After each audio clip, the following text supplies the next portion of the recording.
posachedwapa tikupatsirani zimene Wayankhura former president wa dziko lino la Malawi Profesa Arthur Peter Muthalika ku Mulanje Lero ku Mlakho wa Alhomwe.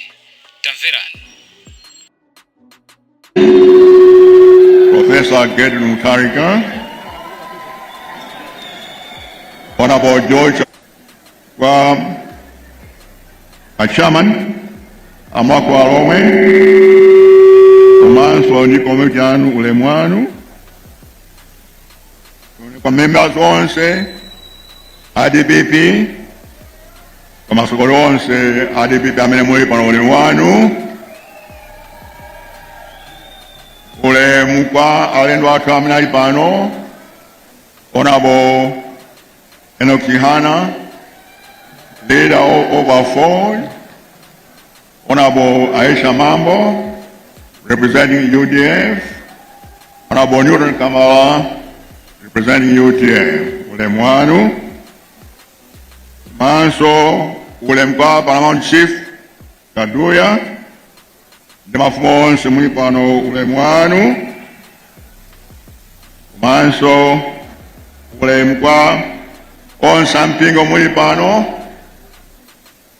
manso mafumo onse muli pano, amainda abambo, anyamata ndi asungwana, mwali nonse,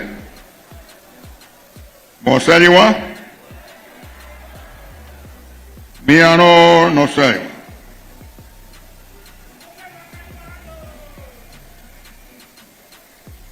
Choyamba, nditokoze Board of Trustees of Mlakho Alhomwe to organize mkumano uno wabwino kwambiri.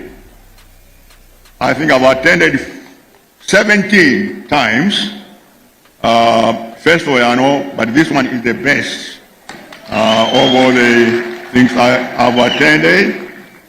In terms, the first time I attended in 2007, like I attend every year, but this is certainly the best. Jonjo nitokoze kwambiri Gulanu Bambo Guluka. Mlakho Alhomwe was organized in 2007, so pano ndi 15 years. Yamba Abing Muthalika, Zulamukai Mutendere, another patron for the first 5 years. And nothing patron pa 2012, Iponaka patron Sopano 12 years. So you thank the people. Mabwela every year mwanyinji, tukomane, ticheze, tiziwane, ndikuti zikomo kwambiri. Mupitire zimenezo. Komanso nditokoze makamaka ma former chairpersons kuyambira Dr. Lupenga, Honorable Mwanamveka, Lete Mangulama, Elvis Doctori, Professor Seani, ndi onse amene mwasogolera Japan, mwasogolera bungo lino for the last 15 years. Congratulations. Komanso kisaiwale malemu ngongoiwa amene anali waso Paramount koma anathandiza kwambiri. He was responsible for building our organization kwambiri. So anali mutu wanzere kwambiri. Ila angongoa nasa ngakukhala Paramount Chief. Actually, in Mboma, and I group red headman, come in knock with the class sub TA, senior TA, mpaka kukhala Paramount Chief. Then talk with the class senior TA, anabwera ku Sanjika Palace. Ati marume, timachanga ti marume Mfano zako wane ni kusanyika pale za chabu ndimo kwambi mubwe kanabula kwenye kuja ndimpaso ziwi tuamba anabula ndili cheo kwenye mpaso yamene tapasi ya first lady kuli azikhanji ufa kwapikira anthu chakudya akabwera koma ina andipasa nthungo mmadziwa nthungo nthungo kuchilomwe nthungo is the best weapon kuti munthu akuvuta imene ndithuma kuti chichoncho. So he gave me that.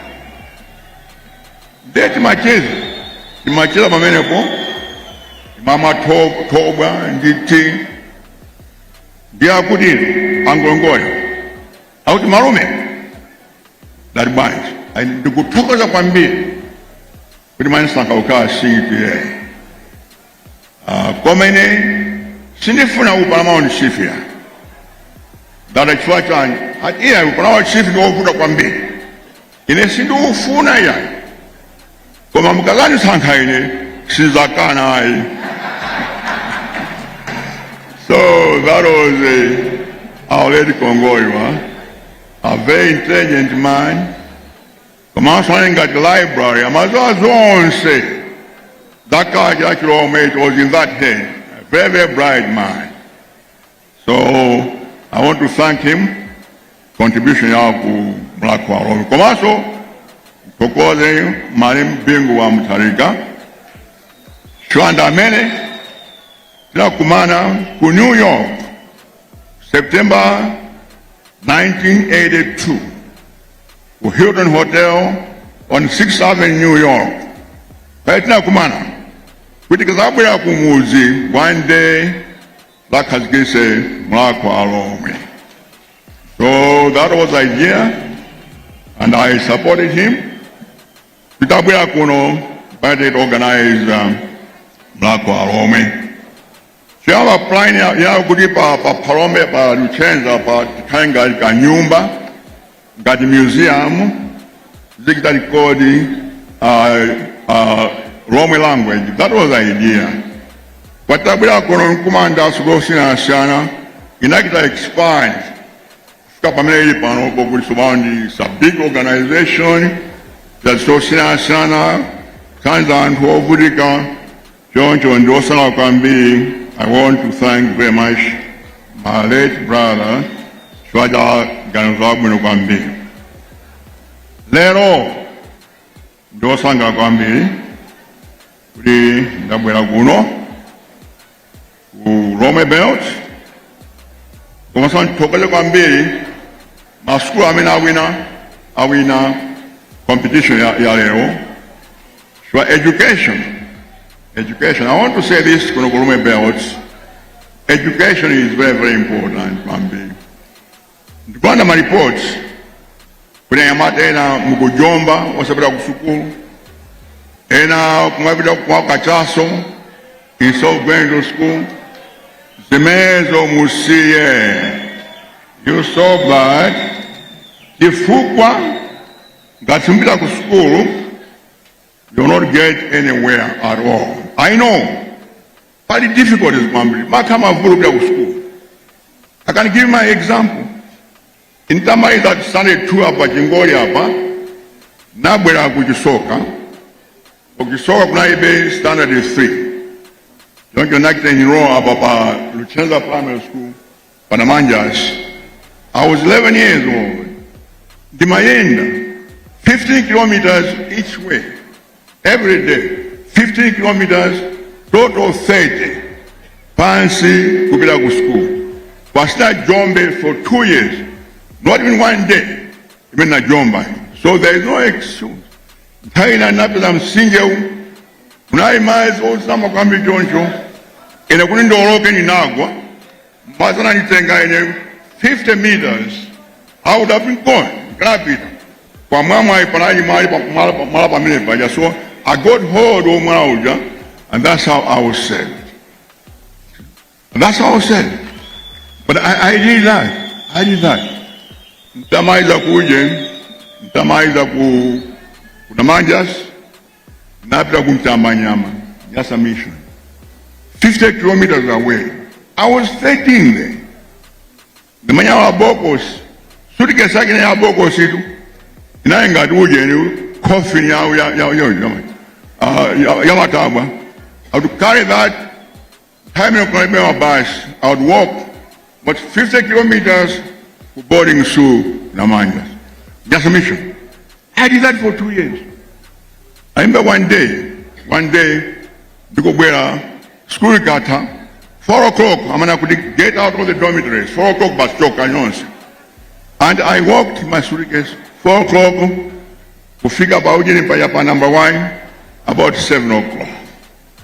Kupitia pa membo kufika pa shabi paja 9 or 10 at night alone. Time my suitcase.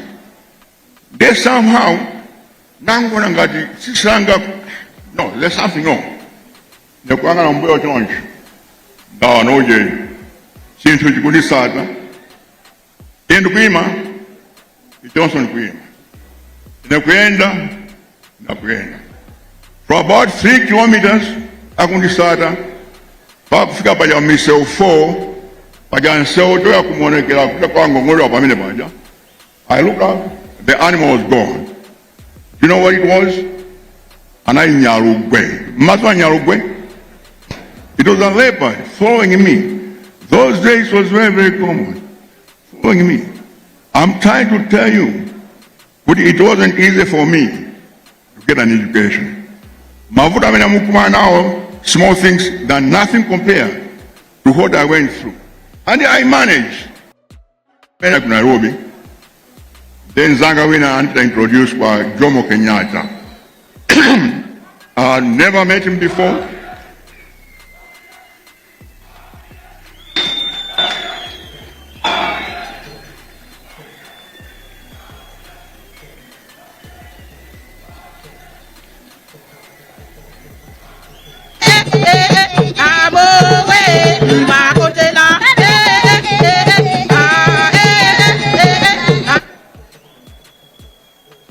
So I met Kenyatta. I'm sure you know who he is. One of the greatest Africans. Time anyone I Prime Minister. So I was introduced. I was so scared. Kumana Kenyatta, and now I'm Mr. Prime Minister. What is the secret for your success? Kuyambira kumema anapta kuyinga nikapunzira byakiro kuyinga ndi kubera ku Kenya nduka political leader and prime minister. And the 2 words, the only 2 words, patience and hard work. Patience and hard work. Kupira komanso byanchiro mwini kakwambiri. That's the credo. So you young people who are here, I want to tell you that there are only 2 keys to success. Bakai patience. Also tamanga kwambia. Busingantayani kwa secondary bianchiro. No laziness. Do homework. You go to school. Also jomba, whatever. If you do that, one day, Musafika in Africa, one day, you'll do that. But it takes out of one. So much for Zaki Yamada. Komanso na mafumu. Tokoze mafumu akuno kulome belt. Muglanchira bunokambi. Konva ndavukuti pana mafumena abe saglanchiro zabwi. Kaena afro kwezedwa. Kaena afro kumangirwa nyumba.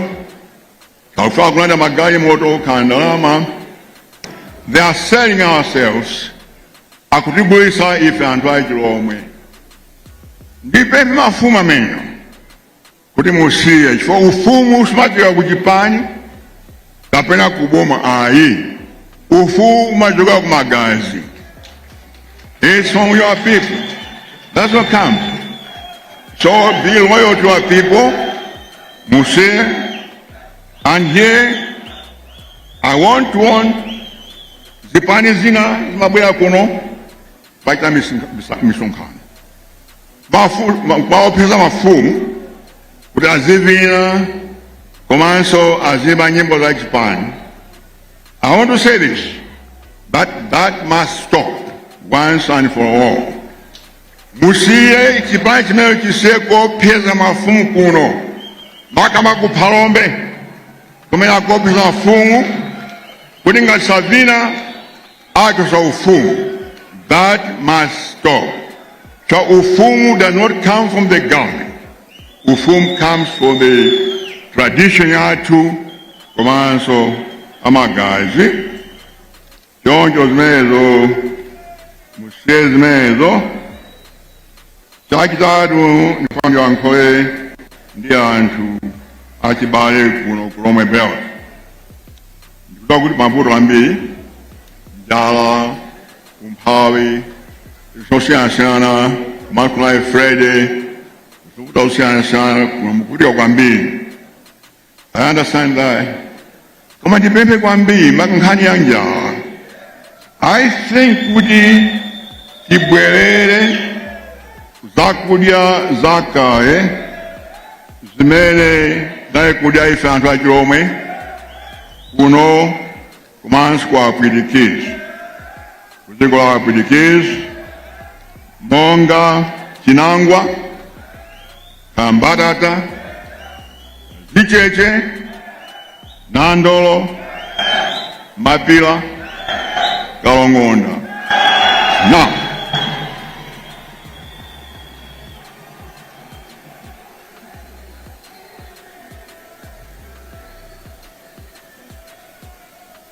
these crops are drought resistant.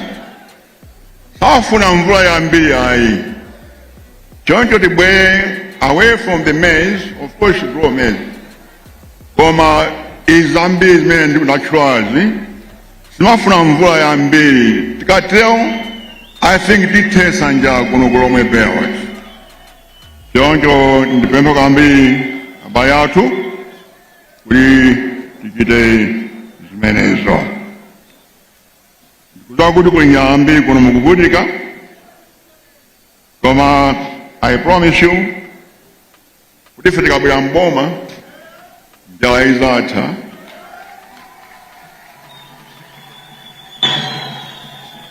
We did that in 2014 to 2019.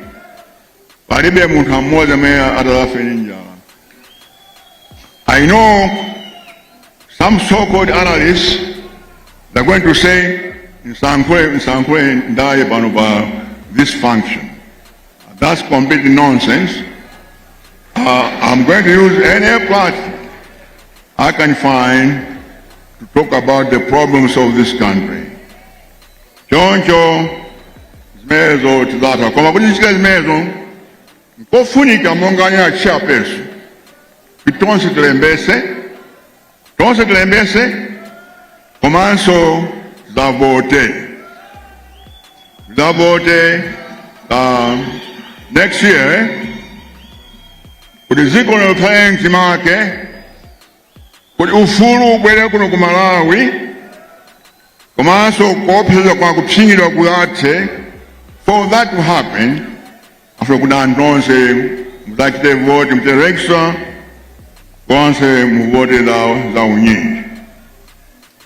No, pa nkhani ina anduza mafumu 2 nights ago nakumana mafumu ena nkhani ya kuzipha, suicide. It's very common now kuno ku Alhomwe belt. Young people, boys, married people killing themselves. Shopani mavuto. I know pani mavuto. Wanukupempha anthu kwambiri. Komanso mafumu kaphunzitsa mpingo mwalangiza anthu amenewa ali mavuto kuti asiye kuya commit suicide. I think it's a very, very terrible thing kuti anthu ambiri akuzipha chifukwa mavuto amene akupeza. Let's try to avoid that.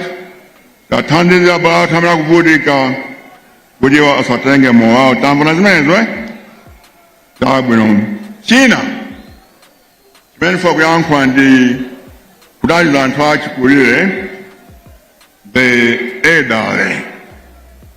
Ndikudziwa kuti kuno ku Alhomwe belt kamba the whole Malawi anthu achikulire akuzunzira kwambiri I want to beg you and for Achinyamata, kuti kukula si Mulanje ayi. Komanso kukula si ufiti ayi. But any one of you, if you are lucky, ngati mwini mwai, siku ina mudakhanso achikulenso, pamene ndoni andi ena kumaka chaso siyana kapelasi wafika kumene kwayi koma one muzafika kumene. So tilemekeze makolo athu anthu achikulire, and not only Alhomwe belt, the whole country. I remember an incident in Zimbabwe where that lady was forced to dig a grave, and Zimbabwe, she's about 70, and I'm ponya mzene mjachoncho, akula feet. But why? Just because she's 70, they are fit. Zimenezo, TCS zimenezo. That's when Tokozi, for example, being Muthalika, at the present, I like to create a Silver Grey Foundation. Purpose yake, like kuthandiza to over 60. Panapanga nyumba, 1, Mulanje, kuneno, mwasu kunzuzu. 3 houses, kuthandiza anthu achikule choncho tilemekeze, komanso titeteze anthu achikule. Tambula zimenezo, komanso kacha yathu, Alhomwe titeteze, so mafumu ndi anthu osiyana achikule madi osiyana mukhale ngati guardians ya culture. Use the culture to develop this country. For example, culture kuti asikana osapita ku school. That must change. This is mezo. Pakumunisa asikana kupita ku school. Let all the girls go to school, period. Mezo tigite. Komanso child labor, kugwisa ntchito ana ang'ono. Though this is mezo, kuno Alhomwe belt, komanso the whole country. Mezo zithe, slave labor, komanso timati ujenija. Wotenga anthu kumapita malo osiyana. But human trafficking, I'm at human trafficking. You say human trafficking, I know. Kuno, it's very common. Mutenga ana, bila Mozambique, and that kind of thing. I know that. I have the evidence. They pay mafumu, that's what I say. Akuno Alhomwe belts. But the culture, human trafficking, tenga ana ngono, but that must stop once for all. So, independence. Now, Achamani, and Alhomwe, I know we Alhomwe people have suffered. We have Chito, open our business, Zosia Sana, very much like Shoni Kwambi. Many of we are suffering. Oh, I can promise, one day, one day, we'll come back, the people will come back next year.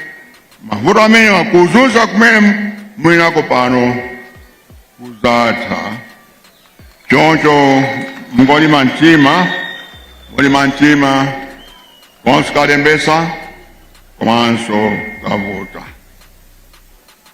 Komaiza nekuti, zintimena ndani nazi, sizikuza Alhomwe kai.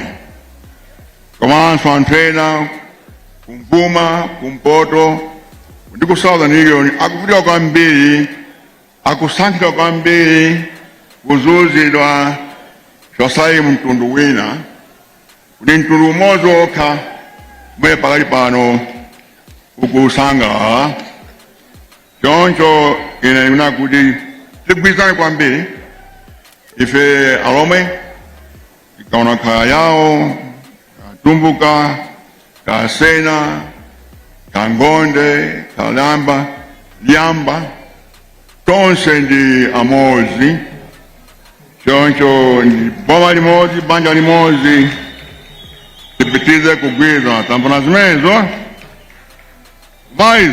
kumaiza, tukoze kwambiri kuti theme ya meeting hiyo the unity for purpose. That is, kudantonse kuizane pamoja. Choncho ndikupempha kwambiri ino Alhomwe mukizaenda amang'anja ayawo amene makhala pano tonse anthu onse Malawi para kumpoto pachilipo kuti tonse ndi Malawi tonse tikhale limodzi. Choncho ndikudziwa kwambiri timabwera ambuye akudalitseni kudziwa kwambiri ziko. Thank you.